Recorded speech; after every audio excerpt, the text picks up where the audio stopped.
Hi everyone and welcome to the Economic Link. This video is about how wealth rarely, if ever, stays more than 3 generations in a family. Now, what do I mean by this? Well, let's take a look at a theoretical example first. Assume the first generations made a lot of money. It doesn't really matter whether it's one parent or another or both that made it. They have one child. This isn't even that much of a stretch given the higher your income and wealth, the fewer children a family has. Now, the first generation probably started work on their business, investments, creations, or whatever they made their money on in their 20s and 30s.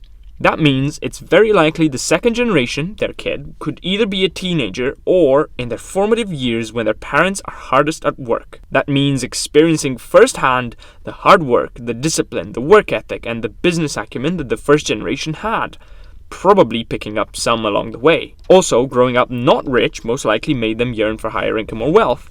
Essentially, the second generation saw the wealth generation process and therefore can replicate it. Let's put it simply. However, by the third generation, the kid or kids of the second generation, the chances that they would have experienced the initial wealth generation process are slim to none. Because they most likely would have come of age when they can understand and pick up the values and ethic that develops wealth. Around the first generation's 60th birthday, how many people became wealthy after the age of 60? It's not zero, but it is an outlier, isn't it? According to Business Insider, it takes at least until 32 for millionaires to have earned their first million. And even if you look at your Mark Zuckerbergs and whatnot, very rarely will they have both wealth generation and child rearing to focus on at the same time. So, third generation almost by default loses out on experiencing the process and therefore misses out on crucial experience, life lessons, and possibly the all-essential motivation to try and increase existing wealth since they already had everything necessary. Now, that's the simple reasoning for why by the third generation, it's very likely the wealth accumulated by the first one would either be squandered, eaten away by inflation, or perhaps simply not maintained properly, and a handful of bad investments were enough to waste it away. However, as I said, this was a theoretical example, and you may well say, what if there's multiple children? What about if the second generation teaches the third one the right values, or if the second generation squanders just enough that simply out of spite for the second generation, the third one builds it back up? What about that?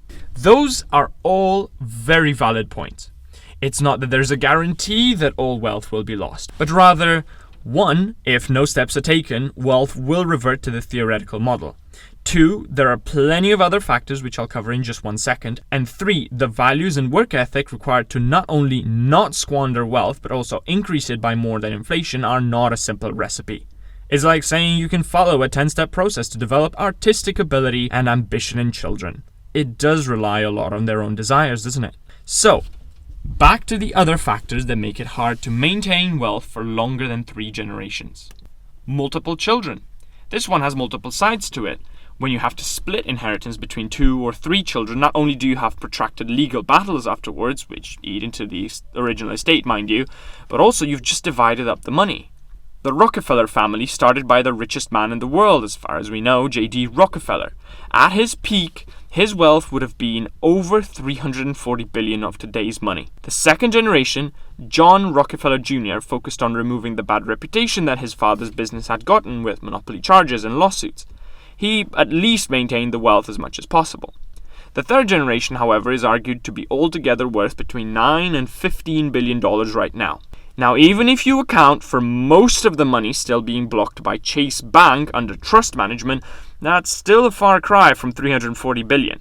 Not to mention, out of 6 people in the third generation, 3 got into politics, 2 into philanthropy, and only 1 in banking, the late David Rockefeller. Another example, Cornelius Vanderbilt, a steel magnate in the US. The money was split between 2 of his grandsons, Cornelius Vanderbilt II and William Kissam Vanderbilt. The latter noted, and I quote, "Inherited wealth is a real handicap to happiness. It has left me with nothing to hope for, nothing definite to seek or strive for." End quote. So between the division of wealth, not having to earn a living, and not developing the work ethic, different interests compared to predecessors, economic satiation, and maybe even drugs and lack of control, how could you as a millionaire or billionaire even try to preserve wealth in the family? It seems the answer is, rather than pass down wealth, pass down family culture. Not putting brother and sister in competition, but teaching them to work together. Not forcing children into the business if they're not interested, but teaching them to work and the values that got the first generation wealthy in the first place. On top of that, inviting them early to a family more so than to a business, ensuring that the family survives if all else fails. Those seem to be the key insights from longer-lasting families who've managed to keep their wealth come what may. At the end of the day, people choose the path of least resistance. It's so common it's practically an axiom. But giving the next generation the chance to have their own character-building moments and their own experiences seems to work best. And then they can preserve or even amplify existing wealth.